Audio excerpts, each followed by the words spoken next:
여러분, 매일같이 정신없이 오르내리는 주가, 쉴 새 없이 쏟아지는 뉴스, 정말 정신없죠? 이 엄청난 소음 속에서 진짜 보석 같은 기업은 대체 어떻게 찾아낼 수 있을까요? 오늘 가치평가의 교황이라고 불리는 에스왈드 다모다란 교수의 책을 나침판 삼아서요.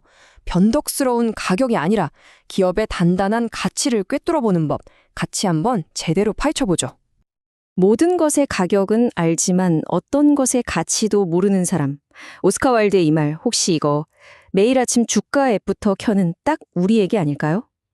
주가 차트의 빨간불, 파란불에만 너무 집중하다 보면요. 정작 그 기업이 가진 본질적인 힘, 그러니까 가치는 놓치기 쉽상이죠. 그렇다면 가격이란 가치, 이게 대체 어떻게 다른 걸까요? 바로 이 질문이 오늘 우리가 풀어야 할 핵심이에요. 여러분은 주식시장이라는 거대한 바다에서 반짝이는 파도, 그러니까 가격의 움직임만 보고 계신가요? 아니면 그 깊은 바닷속에 잠들어 있는 진짜 보물, 바로 기업의 가치를 찾고 계신가요? 맞아요.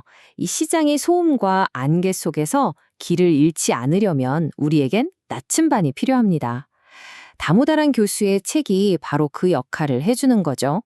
그는 가치평가가 단순한 숫자 노름이 아니라고 해요. 오히려 시장의 온갖 뜬 소문에 휘둘리지 않고 나만의 독립적인 판단을 내릴 수 있게 해주는 가장 강력한 무기가 되어준다고 말하죠. 자, 그럼 가치평가라는 게 정확히 뭘까요? 다모다란 교수는 이렇게 정의합니다. 한 기업이 가진 매력적인 스토리, 그러니까 비전이나 성장 가능성을 차가운 재무적 숫자로 증명해내는 과정이라고요. 스토리가 없는 숫자는 공허하고 숫자가 없는 스토리는 그냥 망상일 뿐이죠. 이 둘을 이어주는 다리, 바로 그게 가치평가의 본질이라는 겁니다. 그럼 그 다리는 어떻게 놓을 수 있을까요? 다모다란 교수는 가치를 재는 아주 중요한 두 가지 저울을 우리에게 소개해 줍니다. 하나는 기업 자체의 무게를 재는 거고, 다른 하나는 옆에 있는 다른 기업들이랑 무게를 비교해보는 방식이에요. 첫 번째 저울은 내재 가치 평가라는 건데요. 이건 뭐냐면 시장에 뭐라고 하든 일단 신경 끄고 이 기업이 앞으로 얼마나 돈을 벌 수 있을까 딱 그것만 보고 계산하는 방식이에요. 그리고 두 번째가 상대 가치 평가인데 이건 진짜 쉬워요. 옆집 아파트 시세 알아보는 것처럼 비슷한 회사들이랑 비교해서 얘가 좀 싸네, 비싸네 이렇게 보는 거죠. 내재 가치 평가에서 쓰는 핵심 무기가 바로 현금 흐름 할인법, 우리가 DCF 모델이라고 부르는 겁니다. 이름만 들으면 머리가 좀 아파오죠? 근데 원리는 의외로 간단해요. 바로 타임머신 같은 거거든요. 기업이 미래에 벌어들일 돈을 전부 타임머신에 태워서 오늘의 가치로 바꿔주는 거예요. 왜냐고요? 생각해보세요. 지금 당장 받는 1억이랑 10년 뒤에 받을 1억, 가치가 같을까요? 당연히 아니죠. 바로 그 차이를 계산해 주는 겁니다. 자, 이 DCF라는 타임머신을 돌리려면 연료가 네 가지 필요해요. 첫째는 출발점, 그러니까 지금 얼마나 버는가 하는 현재 현금 흐름이고요. 둘째, 미래에 얼마나 빠르게 클 것인가 하는 성장률. 셋째는 중요해요. 이 여정이 얼마나 위험한지를 나타내는 할인율. 그리고 마지막으로 우리가 예측할 수 없는 아주 먼 미래의 가치, 이걸 영구 가치라고 부릅니다. 결국 이 네 가지에 어떤 스토리를 집어넣으냐, 그게 바로 가치평가의 핵심인 거죠.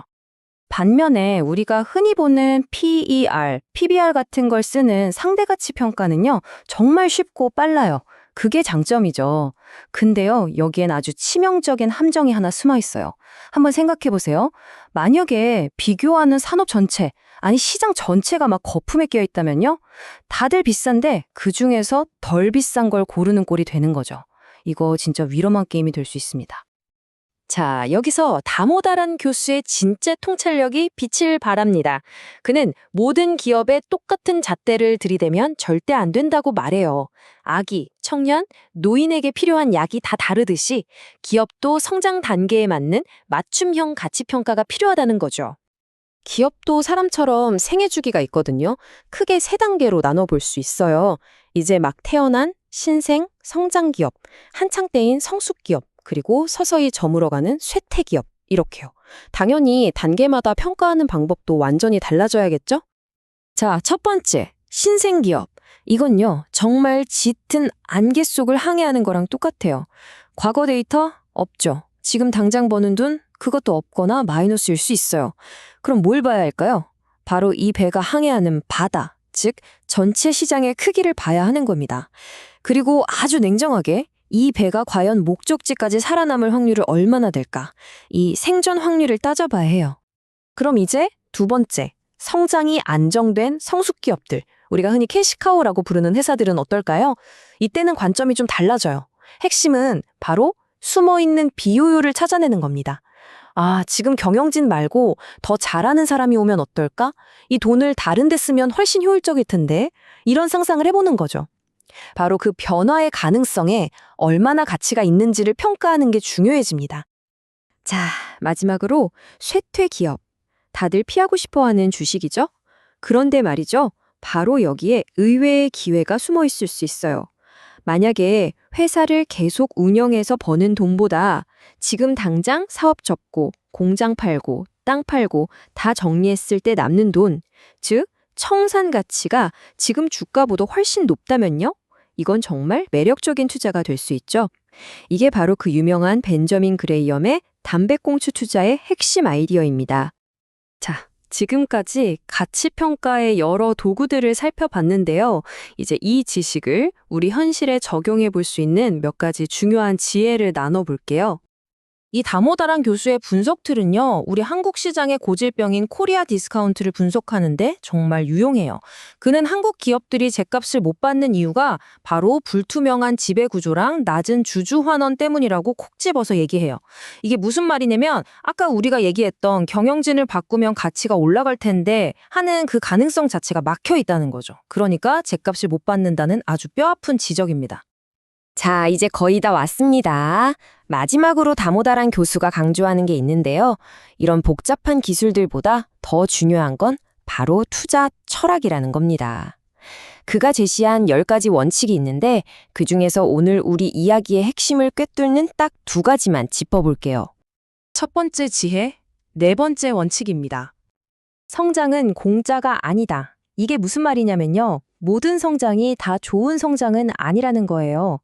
진짜 좋은 성장은요, 투자한 돈, 즉 자본 비용보다 더 많은 이익을 내는 성장뿐입니다. 그냥 덩치만 키우려고 매출만 늘리는 성장은요, 오히려 회사의 가치를 갉아먹는 독이 될 수도 있다는 사실 꼭 기억해야 합니다.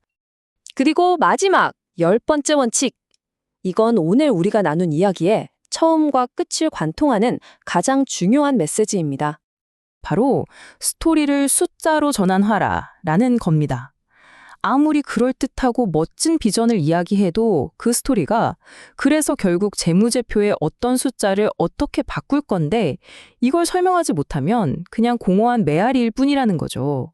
진짜 가치는요, 그 멋진 스토리와 차가운 숫자가 만나는 바로 그 지점에서 탄생하는 겁니다. 결국 가치평가라는 건요, 단순히 주식 가격을 맞히는 기술이 아니에요. 이건 기업과 산업, 더 나아가 우리가 사는 세상을 이해하는 하나의 틀, 하나의 철학인 셈이죠. 오늘 우리가 함께 들여다본 이 나침반이 여러분의 투자 여정에 든든한 길잡이가 되었으면 좋겠습니다. 자, 여러분의 나침반은 지금 어디를 가리키고 있나요? 이상 주식으로 세상 이야기였습니다.